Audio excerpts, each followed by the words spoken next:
이야기는 저는 개인적으로 그렇게 생각을 해요. 과연 인간이 존엄하다라고 이야기할 수 있을까? 그 근원에는 결국 하나님이 우리에게 부어주시는 것 때문에 우리가 존엄한 것 아닌가 라는 생각을 갖다가 하게 됩니다. 그러면 그 근저에는 결국 생명이 있는 거죠. 그 생명은 우리가 존엄하다라고 이야기할 수가 있겠지만 죽음을 갖다가 전제로 해서 우리가 존엄하다라고 말하기는 어렵죠. 그러니까 목사님께서도 잠깐 그 발제를 좀 해주셨는데요. 그럼 저는 이제 이런 생각을 해봐요. 그럼 생명은 존엄한데 방금 이야기했듯이 우리가 이제 죽어가는 과정들은 많은 힘든 과정도 있고 여러 가지 또 모습들이 있죠. 과연 그럼 죽음의 과정을 갖다 우리는 뭐라고 이름을 붙여줘야지 세상 가운데 우리의 목소리를 갖다 낼 수 있을까라는 생각을 갖다가 한번 해보게 됐습니다. 이 김할머니 사건이 이제 결국은 이게 1일이라는 기간 동안 이렇게 생존을 하다가 했었잖아요. 결국 이것이 이제 의사 존엄사 조력사를 갖다가 우리가 인정하지 못해야 될 이유 중에 하나가 이제 거기도 있어요. 만일에 예를 들면 이제 김할머니처럼 그렇게 식물인간 상태의 전제를 해서 무의미한 연몽 치료 단계에 들어갔다고 하더라도 만약에 그 상태에서 의사 조력사가 전제가 된다고 한다면 그 즉시 마스크를 끼면서 또한 죽음에 이르겠죠. 그러면 과연 이제 김할머니 및 그 가족들은 201일 동안의 그 상황을 갖다가 우리는 과연 어떻게 이야기를 해야 될까요? 이런 겁니다. 201일 동안에 이 김할머니는 천사를 만날 수도 있어요. 그것들이 하나의 어떤 과정이 축복의 시장, 축복의 여정이 될 수도 있는데 결국은 우리는 그 상황을 갖다가 끊어버리려고 하는 것은 아니겠는가 라는 이제 이런 생각들을 갖다가 해보게 되는 거죠. 그래서 저는 이제 이번 발제와 관련해 가지고 그런 생각을 해봤어요. 생명은 존엄한데 죽음의 과정은 축복이어야 된다 라는 생각을 갖다가 해봤는데 여러 가지에 대한 의미들을 갖다 부여하면서 우리가 사회에다가 좀 목소리를 내야 되지 않을까 이런 생각을 해봅니다. 좀 뭐 자연스럽게 좀 이야기를 해주시죠. 먼저 붙이시고 싶은 말, 하고 싶으신 말. 우리 발전하는데. 저 이필준 목사님께 그 아까 예. 의사 조력 저 마이크. 의사 조력 자살을 아까 소극적 안락사로 분류하셨는데 특히 우리 조력 존엄사 이 법에 나와 있는 적극적 안락사에 가깝지 않나 저는 그렇게 생각하고 있습니다. 왜냐하면 여기 조력을 통해서 스스로 삶을 종결하는 것이라고 우리가 붙여 있고 의사가 조력해서 어떤 약물을 투여하거나 약물을 주고 그것을 먹게 하는 것이기 때문에 죽음을 촉진하는 것이라면 소극적 안락사가 아니라 이것은 분류적으로 적극적 안락사가 분류하기 나름이라고 생각하고요. 이상원 교수님은 다르게 분류하고 계시죠? 저와 다르게 지금 그 의사 조력 자살을 어떻게 분류할 거냐 했는데 결국은 자기가 먹고 자기가 선택해서 죽잖아요. 그러니까 이것은 안락사라고 보다는 자살로 해석할 수도 얼마든지 충분한 소지가 있다 그렇게 보고. 의사 조력 자살이 별게 아니고 예. 안락사가 의사 조력 자살이에요. 예. 소극적이든 적극적이든 예. 의사의 도움을 받아서 예. 죽는 거니까. 예. 그 의사 조력 자살이랑에 따로 있는 게 아니고 안락사가 곧 의사 조력 자살이에요. 의사의 행위가 예, 그러니까 자기가 들어가고 무조건 다. 예, 제 입장은 뭐 문 원장님하고 비슷한 것 같은데 이런 또 상식의 입장은 아니고 소극적 안락사나 적극적 안락사를 어떻게 분류하냐 해서 그게 뭐 나오잖아요. 약물을 의사가 직접 투여해서 죽이는 것은 적극적 안락사고 소극적 안락사에서 의료 살 수 있는 사람은 치료를 안 한다든지 연명치료를 제거함을 통해서 이게 약간 소극성이 있으니까 이런 걸 소극적 안락사라고 하고 약물을 주는데 의사가 직접 먹이는 것이 아니라 환자 자기가 그걸 자기가 입에 넣고 죽는 것은 그것도 일종의 안락사지만 그걸 다른 측면에서 보면 지가 먹고 죽으니까 자살 아니야? 이렇게도 볼 수 있다. 이거 가지고 뭐 제가 잘 모르니까 저도 그 보니까 공부하면서 이 5만 가지 분류가 있구나. 근데 결국은 안락사 그 아까 말한 적극적, 자의적 안락사 그거가 문제인데 오늘 제가 여기 오면서 그 스위스는 의사 조력 자살이라고 안 하고 그냥 조력 자살이라고 하더라고요. 거기는 저기 2000년도부터 이렇게 막 나오기 전에 이미 40년 1940년도부터 조력 자살이 있었는데 의사를 끼지 않고 일반 단체가 하게 디그니타스라는 단체를 끼고 하거나 근데 의사한테 처방을 가지고 와서 이제 그렇게 하는데 거기서 제가 느낀 거는 여기서 말하는 거는 뭐 환자들 고통 속에 죽어가는 환자들을 가족들이 안락사 시켜버리는 것을 자꾸 생각하는 반면에 지금 스위스에서는 자기가 무의미한 삶이라고 또는 그 외롭다고 생각하면서 안락사를 택한다는 사람이 있다는 것을 알고 상당히 좀 충격을 받았어요. 그래서 이 안락사 오늘 그 스위스에서 안락사 현장에서 직접 그 가스밸브 틀고 사망하는 현장에 계셨던 우리 신아연 작가님이 오셨는데요. 그 짧게 그 상황에 대해서 그런 안락사에 대한 그 해석을 한번 짧게. 마이크 드릴까요?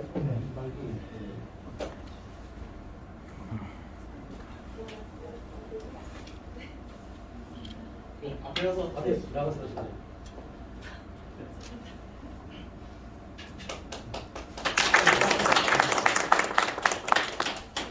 신아연이라고 합니다.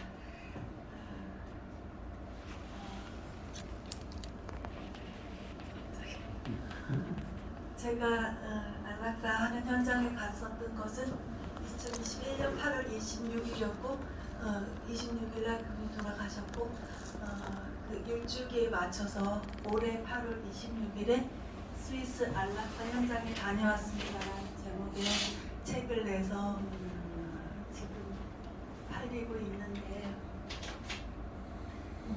제가 책 제목을 스위스 안락사 현장에 다녀왔습니다라고 냈더니 이 안락사를 옹호하고 찬성하는 책인 줄 알았다고 대부분 그러셨어요. 근데 그것도 선입견 같아요. 스위스 안락사 현장을 다녀왔더니 반대하게 되었다. 이렇게 쓴 것인데 이건 다 찬성이라고 많이들 생각하셨더라고요. 그래서 제목을 잘못 붙인 것 같아요. 사실은 이 제목을 보고 이 책을 사신 분들한테도 막 욕을 듣고 왜냐하면 안락사를 나는 찬성했는데 엉뚱한 소리를 하는구나 이렇게 하고 또 반대하시는 분은 이건 안락사를 옹호하는 책이니까 볼 필요가 없어 이래가지고 책을 더 많이 팔 수 있었는데 잘 안 팔리고 네, 근데 저는 정말 제 일생일 때 그런 경험은 너무나 충격적이었기 때문에 1년이 지났어도 생생하게 떠오르고 있고 사실 그분하고 저는 일면식도 없었어요. 가족도 아니고 친구도 아니고 지인도 아니고 제가 글을 쓰기 때문에 그분이 저의 독자였더라고요. 오래전부터 제 글을 읽었다고 하시면서 어느 날 연락을 해 오셨어요. 이메일을 통해서 같이 좀 가줄 수 있겠나 해서 네 그래서 갔는데 오늘 이걸 듣고 나서 내린 결론은 그분의 죽음은 자연스럽지가 않았어요. 그래서 이렇게 계속 마음에 남아있는 거예요. 제가 이럴 때는 가족들은 어떨까 싶어요. 그 아내는 어떨까 싶고 아내가 한 말이 있어요. 이 책에도 썼지만 안락사는 본인한테만 좋은 거라고 가족들은 계속해서 그 고통과 슬픔 속에서 헤어나올 수가 없고 하다못해 사망 신고를 하는데도 경찰관이 입회해가지고 당신 남편 어디서 어떻게 죽었냐고 그런 조사 아닌 조사를 받고 그분이 돌아가시기 전에 이런 당부를 했대요. 부인한테. 지금 호주도 이분이 호주 교민이세요. 네, 그래서 이분이 돌아가실 당시에는 불법이었어요. 지금은 또 합법화를 추진해서 내년이면 합법화가 됩니다. 이분이 계셨던 뉴사우스 웨일즈 주는 그랬거든요. 그래서 이렇게 당부를 했대요. 나는 남편이 죽는 걸 보질 않았다. 호텔방까지만 갔고 자기 혼자 가서 죽었다. 이렇게 말을 하라고 경찰이 물으면 그렇게까지 당부를 할 정도로 부자연스러운 죽음을 택하셨는데 그분이 한 얘기는 그거예요. 나는 살면서 더 이상 삶의 의미도 이제는 없고 마치 아무리 재미있는 책이라도 두 번 다시 보고 싶지 않은 것처럼 나는 여기서 인생을 끝내겠다 이렇게 유언 아닌 유언을 하셨어요. 우리들한테도. 그러니까 이분은 사실 말기 암 환자였기는 했지만 막말로 다 우리가 지금 여러 명이 함께 갔지만 누가 죽을 사람인지 모를 정도로 건강하셨어요. 그러니까 여명을 의사가 선고한 여명을 3개월 넘겼다을 뿐이지만 오늘 말씀 나오신 것 중에 그 여명은 사실 아무도 몰라요. 김할머니도 뭐 200년치를 사실 수 있는 것처럼, 그리고 그 기간 동안에 하나님도 만나고 천국도 가볼 수 있는 것처럼, 그거는 우리가 결정할 수 없는 것인데 이분은 그걸 그냥 빌미 삼아서 나는 이미 선고해서 3개월이나 넘어갔기 때문에 더 이상 살 수가 없고, 그렇게 이제 자꾸 자기의 그 이유를 대는 거예요. 그러나 그때 왔을 때 모습은 전혀 아프지 않았어요. 그것도 또 이유였어요. 아프지 않을 때 와서 내가 여기서 죽어야지. 그러면 아파버리면 나는 병원으로 실려가 버리기 때문에 안락사를 할 수가 없다. 이분은 안락사에 대해서 굉장한 어떤 신념처럼 그걸 너무 하고 싶어 하셨어요. 마지못해 하는 게 아니라 완전히 막 너무나 한편의 드라마를 찍듯이 플롯처럼 막 2박 3일 동안 우리가 함께 있었는데 그분한테 우리가 다 압도가 돼버렸어요. 저도 마치 무슨 주술에 끌려가듯이 그분의 그 플롯과 각본 속에 저가 들어가서 연기를 하고 온 느낌이 들으면서 막상 돌아오고 나서 1년 이렇게 지나가면서 이 책을 쓰면서 정신이 돌아오는 거예요. 그게 그런 상황이었나 싶고, 왜 나는 한 번도 말릴 수가 없었으며, 그런 분위기가 아니었어요. 그분이 막 분위기를 주도하고 막 압도하고 있기 때문에, 그러니까 그분은 안락사를 해야 한다는 것에 너무나 강박적으로 집착하고 있었고, 그래서 결국은 그렇게 돌아가셨어요. 밸브를 이제 이렇게 돌리면 이제 약물이 들어갑니다 하는데 설명도 채 안 끝났는데 확 돌려버리신 거예요. 우리가 그때 받았던 여러 충격들, 근데 죽음이 왜 문제가 되고 있냐면 그 여파가 있는 거잖아요. 정말 다른 분들은 제가 잘 모르겠지만 저는 1년 넘게 거기서 사실 헤어나오질 못했어요. 그러면서 이 책을 쓰면서도 너무나 고통스러웠어요. 그러는 과정에서 하나님을 만나게 됐어요. 저는 그전엔 사실 신자가 아닌 건 아니었지만 인격적으로 만난 적이 없었어요. 그냥 교회만 왔다 갔다 하는 사람이었는데 하나님께서 만나주셨어요. 제가 이 글을 쓰는 그 고통 속에 있을 때, 그러면서 글의 방향이 결론이 나고 확 돌아서면서 인간으로서는 이건 선택해서는 안 되는 죽음이라고 이제 결론을 냈는데, 그러니까 그분한테는 영혼의 개념이 없었어요. 제가 내린 결론은 그분은 인본주의적으로는 정말 완벽에 가까운 삶을 사셨어요. 정말 성실했고 정말 최선을 다했고 이웃을 도왔고, 그분은 항상 일정 금액을 100만 원, 200만 원 정도를 항상 다른 사람을 위해서 쓰는 걸로 그렇게 삶의 계획을 세우고 그걸 다 실천하고 사셨고, 다 좋아요. 속된 말로 아주 멋있게 죽었어요. 멋있게 돌아가셨어요. 그런데 저도 지금 돌이키면 그것들이 다 인간이 가지는 하나님에 대한 교만이었다. 가장 교만한 선택이었다는 생각을 하면서 지금은 이제 인터뷰도 하고 또 제 글도 쓰고 하면서 그런 걸 이제 이야기를 하는데, 제가 안타까운 거는 되게 마음이 지금 아파요. 왜냐면 그분이 저를 불러서 함께 가자고 했을 때는 저에 대한 신뢰가 있고 본인의 그 결정에 대해서 제가 동의했다고 생각하니까 함께 가자고 했을 텐데, 갔을 때는 그랬어요. 근데 갔다 오고 나서는 제가 마음이 바뀌고, 그래서 저는 지금 사사로운 정이 중요한 게 아니라 하나님의 의가 그게 명분이 되어서 우리나라의 이 안락사를, 그 조력 자살을 막아야 한다는 생각 때문에 오늘도 이런 자리도 나와보고 했는데 정확히 굉장히 정리가 많이 됐어요. 세 분 발제자님 말씀 들으면서 내가 옳았다는 생각이 들고, 여기 오니까 굉장히 마음이 놓이고 이제 따뜻해요. 바깥에서 이 책이 이제 팔리면서는 굉장히 안 좋은 이제 댓글들이 달리고 그거예요. 작가는 아파본 적이 없구나, 뭐 집안에 아픈 사람 아무도 없나 보지, 막 이러면서 아파봐라, 그러면 그런 소리 못한다, 막 이런 식으로 피드백이 오고 해서 굉장히 힘이 들었는데 지금은 아니에요. 지금은 이 분위기에서 확실하게 제가 마음을 이제 잡았고 앞으로도 반대하는 저와 하나님께 정말 우리나라 그 조력자살법이 무산돼 버린다면은 하나님께 제가 칭찬받을 일을 할 수 있을 것 같아요.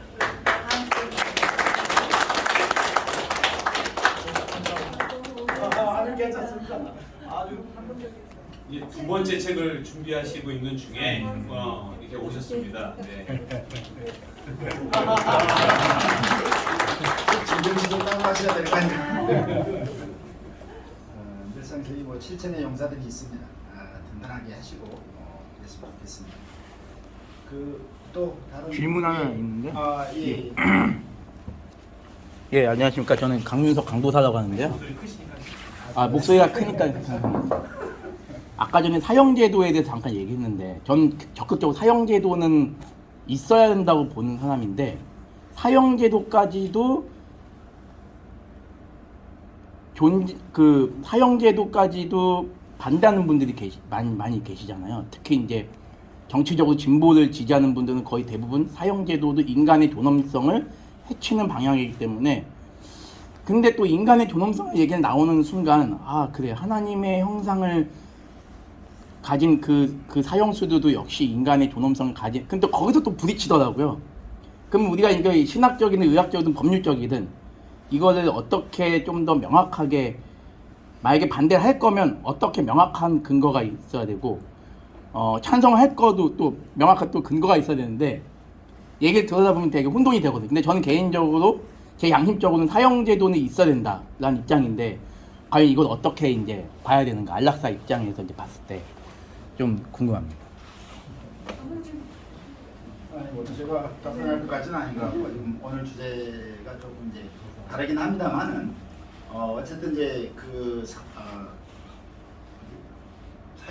사형제도라고 하는 이제 논제도 결국은 이제 인간의 존엄이라고 하는 문제하고, 결국은 이제 사람의 생명이라고 하는 것이 인간에게 있느냐라고 하는 이제 그 두 가지 주제를 가지고 아마 논의들이 많이 되고 있는 것 같습니다.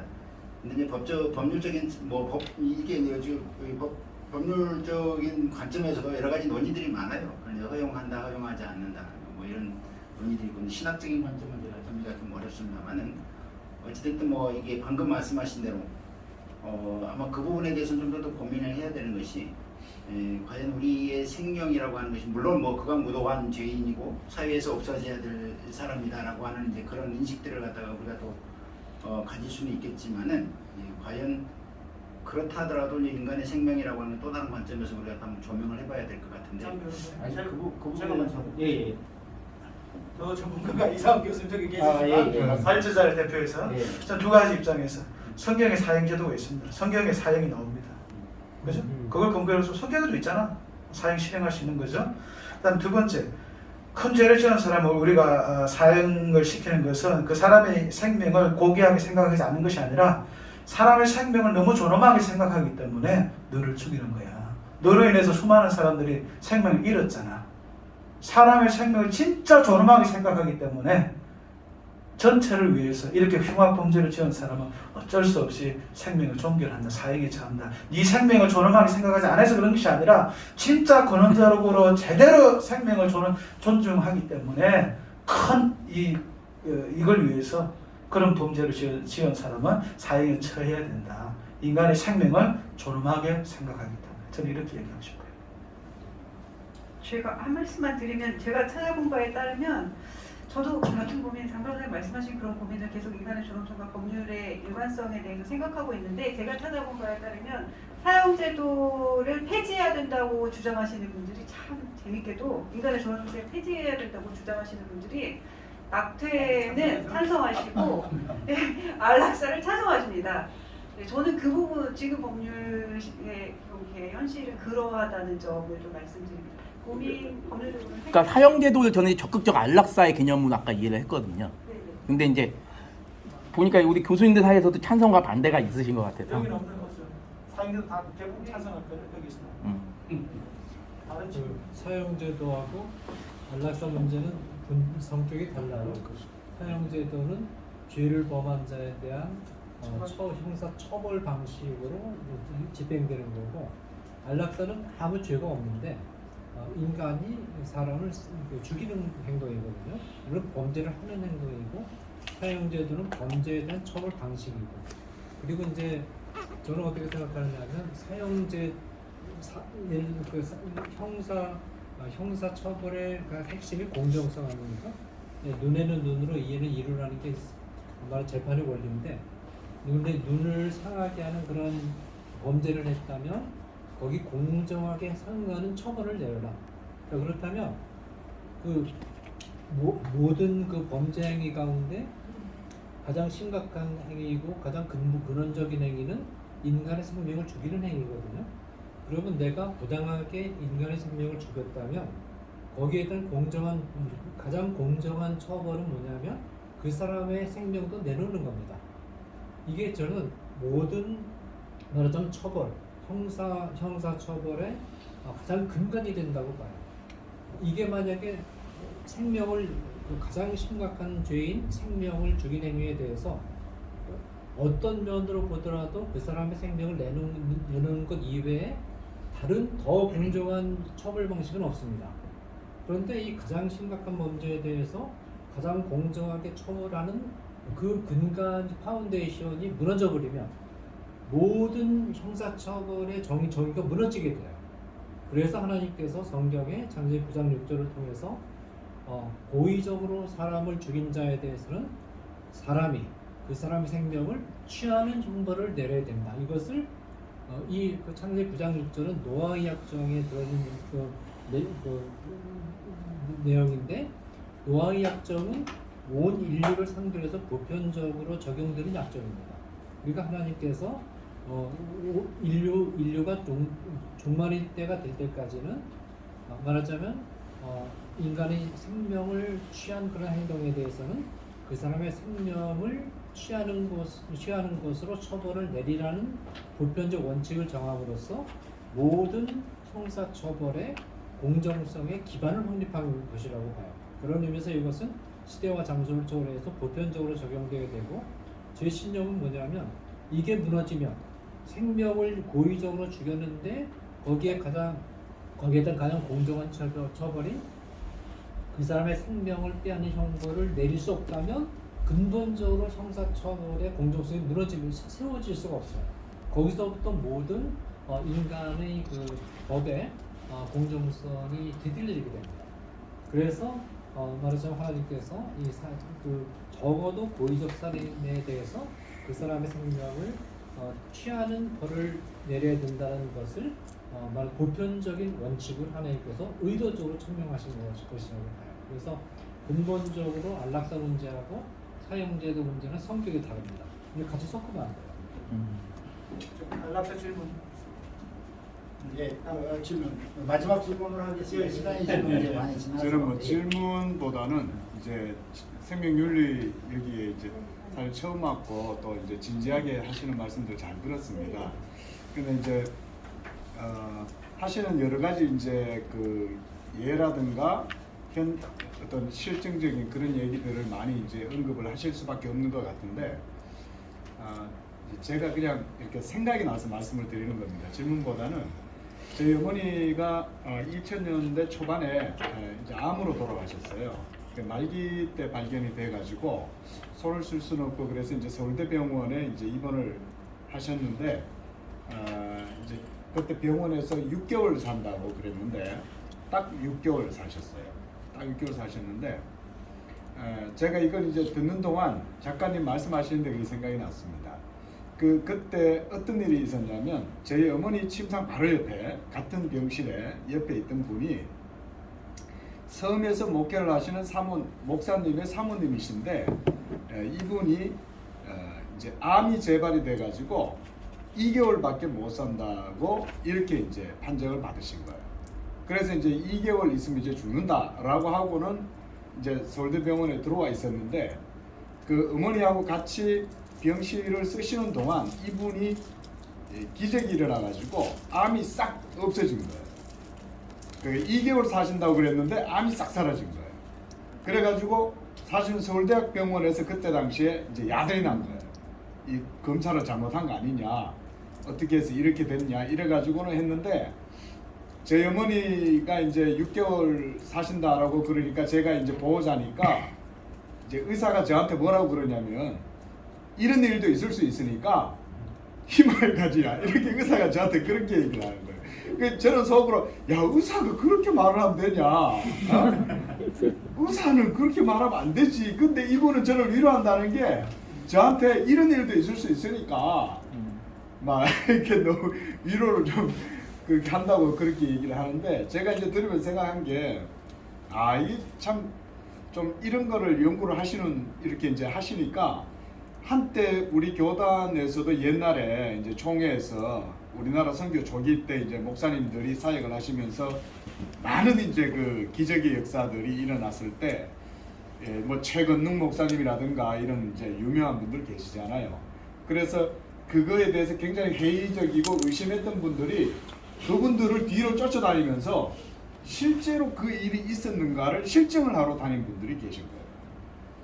그래가지고 막 보고서를 냈다 이런 얘기까지 제가 그 문헌은 못 봤습니다. 근데 그런 얘기까지 제가 이제 예전에 들었었는데 우리 작가님께서도 이제 죽을 사람 따라다니시는 것도 좋은 예가 될 수도 있지만은 이제 이런 예도 저는 있을 거라고 생각이 됩니다. 그래서 지금 현장에서 이렇게 하시는 분들 중에도 저는 이분 외에도 다른 분들도 있다는 얘기를 들었거든요. 그러니까 정말 기적적으로 그러니까 의사와 누구도 할 수 없는 그런 상황에서도 이게 그런 일들이 일어날 수 있는 상황들이 있는 것들이 사실은 우리의 논리나 우리의 어떤 일상적인 그런 어떤 상식의 어떤 그런 바운더리 안에서는 포착이 되지 않아도 비하인드 스토리처럼 실제적으로 사실은 있는 얘기거든요.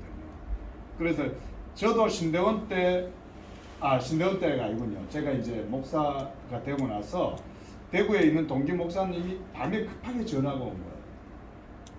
근데 저보고 기도를 해달라고 했는데 자기가 아는 의사 선생님의 애가 갑자기 이제 엄청난 위급한 상황이 닥쳤는데 이걸 지금 불치병으로 고칠 수가 없다는 거예요. 그래가지고는 그래 나도 같이 기도하자.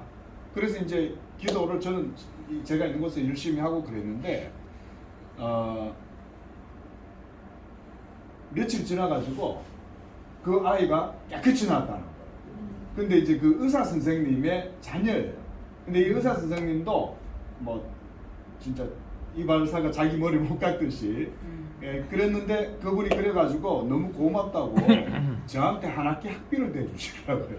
근데 이제 뭐 제가 기도를 해서 그러는 건 분명히 아닌데 제가 그 말씀도 드리는 이유가 이제 우리 주변에는 하나님의 역사로 그렇게 이루어지는 일들도 사실은 있다는 거죠. 제가 무슨 신비주의를 얘기하는 것이 아니라 그렇게 하는 경우들도 사실은 많을 텐데 그런 것들이 우리의 통계에서는 사실은 모두 다 빠져나갈 수밖에 없는데 이제 그런 부분들이 물론 뭐 언급을 안 하시는 이유야 학문적인 토론의 장소니까 그런 얘기를 안 하시는 것은 이해가 되지만은 저는 그런 부분들도 우리가 생각을 좀 할 수 있었으면 좋겠다 그런 말씀을 좀 드립니다. 좋은 말씀인데 의사로서 의사 드려야겠어요. 쫓아낼 때까지 가시죠. 뭐라고 하면. 그 목사님 말씀대로 그런 기존 틀릴 수 있습니다. 저는 뭐 제가 체험을 하고 제가 증인이기 때문에 그런데 의사들이 할 수 있는 의학은 완전하지가 않습니다. 우리가 성경에 알려주는 데까지만 가라고 그러잖아요. 의학은 의학이 알려주는 데까지만 가는 겁니다. 그럼 어떤 유익이 있냐면요. 만약에 말기에 있는 분들에게 이제 목사님처럼 이렇게 희망이 있다. 그거는 의사로서 할 일이 아니에요. 왜냐면 잘못된 그런 거를 쫓아가 버려가지고 정말 중요한 시간을 놓쳐버립니다. 자기가 그 죽음의 그 말기에 있어가지고 얼마 남지 않은 연명이 남아서 할 일은요 정리하는 시간입니다. 하나님과의 나와의 사이의 시간을 그 관계를 정리해야 되고요. 나 이웃들과 가족들과의 어떤 관계의 문제를 해결할 수 있는 아주 소중한 시간인데 우리나라의 정서는 뭐 갈무고 반대 감춰 선생님 얘기하지 마세요. 이건 아닙니다. 윤리적으로는요 이런 것들 충분히 그분이 알도록 우리가 알려주는 것이 충분한 정보를 제공하는 것이 윤리적인 것이고 그 가운데 스스로가 판단할 수 있도록 해야 돼요. 그래서 물론 그 중에는 죽음에 대해서 집착을 이제 그 생에 대해서 집착 때문에 뭐 자기가 계속 난 치료받겠다. 뭐 그럼 그렇게 가는 겁니다. 그런데 그게 아니거나 이상은 자연스러운 죽음, 하나님이 우리가 주신 그 여명을 받아들이고 수용하는 거, 이런 시간을 갖다 빼앗을 수가 있다는 거죠. 최근에 그 교회 오빠라는 그 영화가 있었어요. 그 이관희 그 집사인데, 제가 이제 그 아내 되는 그 오집사님하고 이제 친분 관계도 있고 영화 같이 좀 관여를 했었는데, 그 이관희 집사가 그 말기에 그 구역의 식구들이요, 절대로 이관희 집사 당신 일어날 거야 그런 얘기 안 했습니다. 대신 뭘 했냐면 이관희 집사의 믿음을 위해서 기도했어요. 하나님과의 관계를 위해서. 하나님을 만나는 그 순간까지 어떻게 믿음을 지킬까, 이것을 알려줬어요. 아주 성숙한 그런 모습을 보여줬는데, 우리가 간혹 하나님의 뜻에 우리는 알지 못하지만 기적을 베풀 수는 있어요.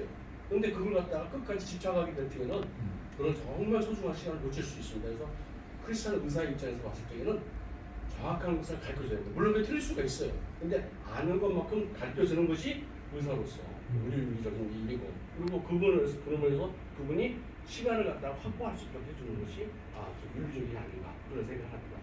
제가 이제 이 말씀을 드린 것은 그런 측면이 아니고. 알겠습니다.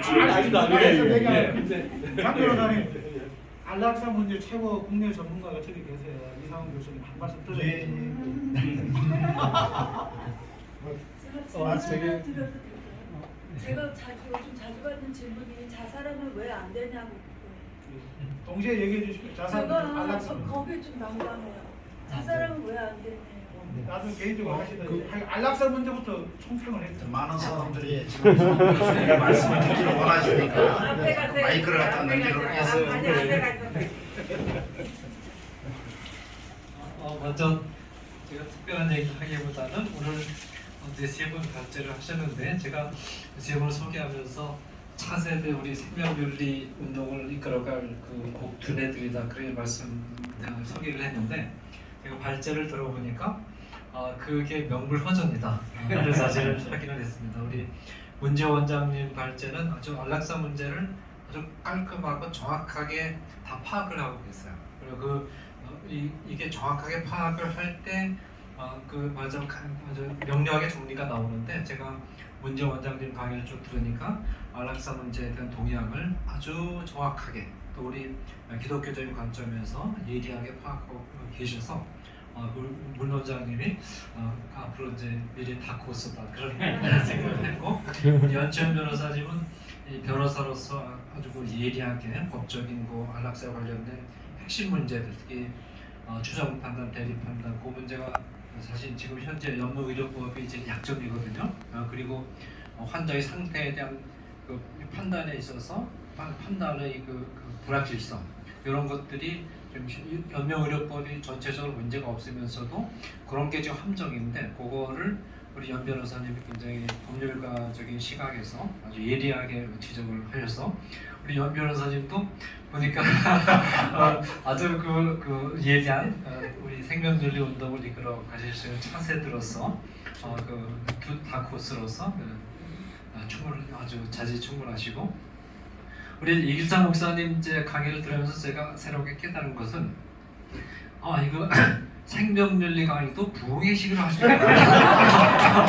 그걸 제가 되게 생명윤리 강의는 조용조용히 좀 졸립게 하지 않습니까? 저도 그렇게 해왔고, 근데 우리 이길상 목사님 강의는 이거 생명윤리 강의도 부흥의식으로 할 수 있겠구나. 부흥의식으로 해야 이렇게 정신이 번쩍 들겠구나. 그것을 발견해서 영적인 측면에서 역시 다크호스로 우리 세 분이 앞으로 이제 생명윤리의 길을 이끌어 가실 텐데, 다 같이 박수로 뜨겁게.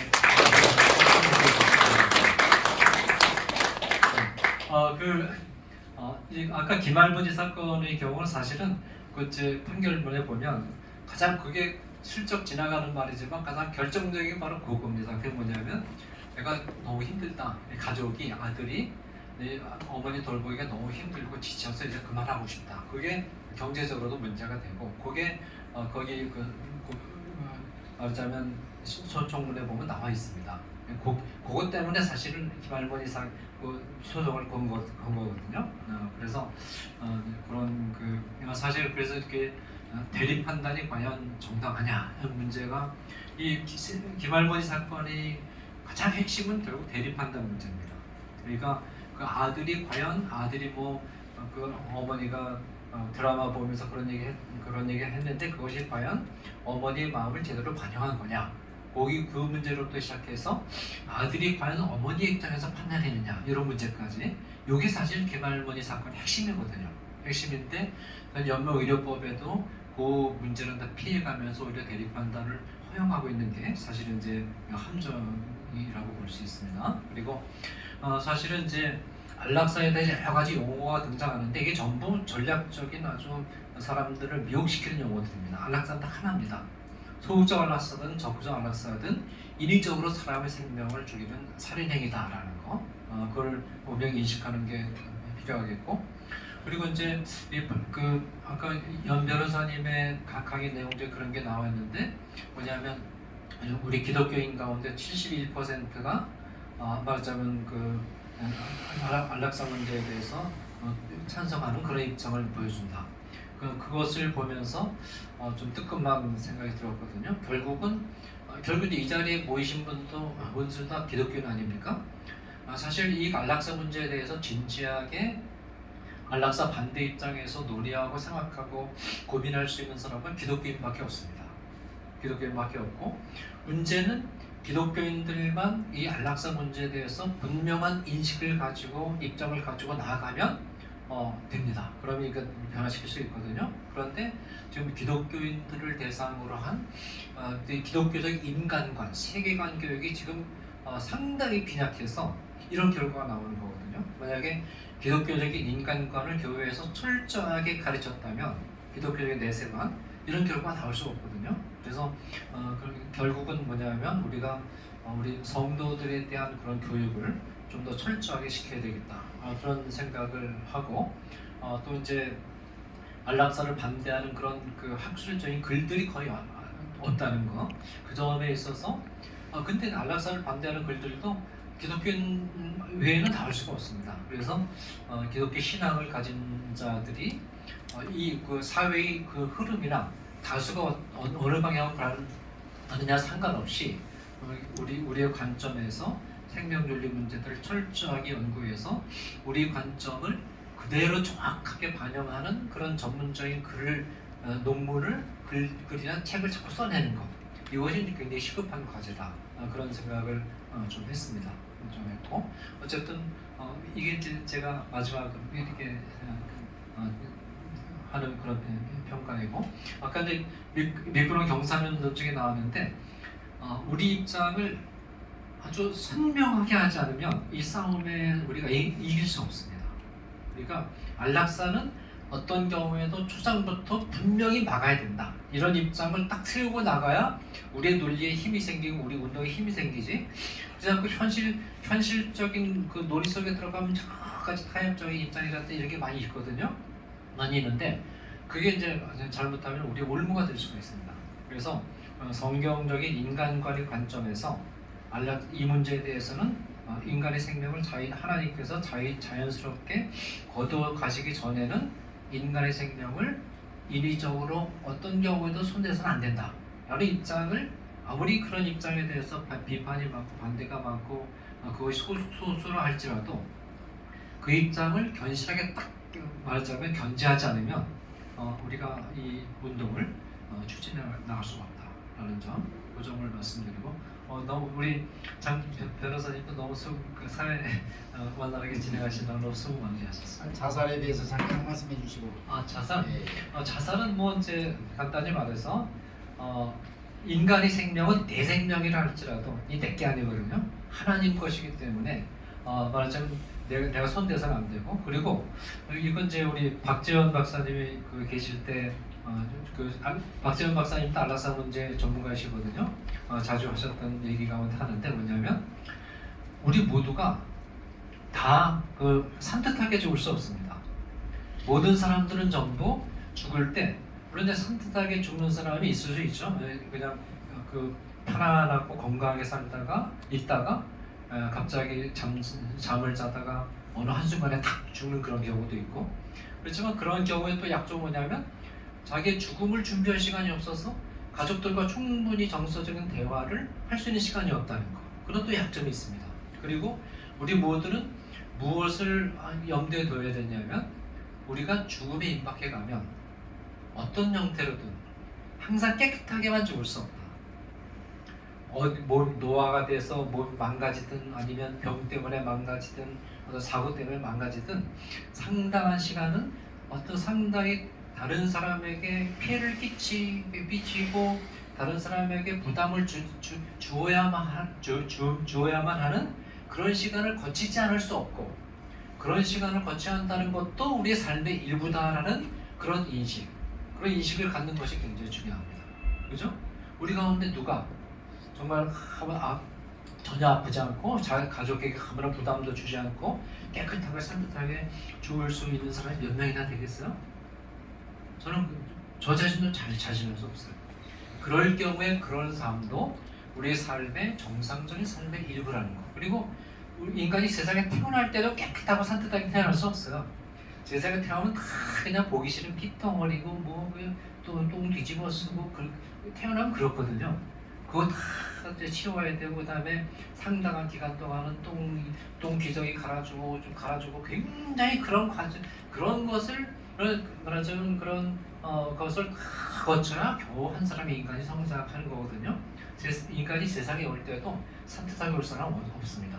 그렇다면 세상을 떠날 때도 산뜻하게 떠나는 사람 별로 없고, 세상을 떠날 때 그렇게 말하자면 어려운 과정을 거치면서 떠나는 것도 삶의 일부고, 우리 떠나는 사람도 그런 자기의 현실에 대해서 주위 사람들에게 부담을 주는 것에 대해서 너무 미안해하면 안 되고, 남아있는 사람들도 그건 삶의 일부로 받아들이면서, 그러면서 말하자면 가족들과 같이 지내는 시간을 의미를 부여하는 그런 그 성숙한 삶의 태도가 우리에게 필요하다라는 것. 그렇죠? 네.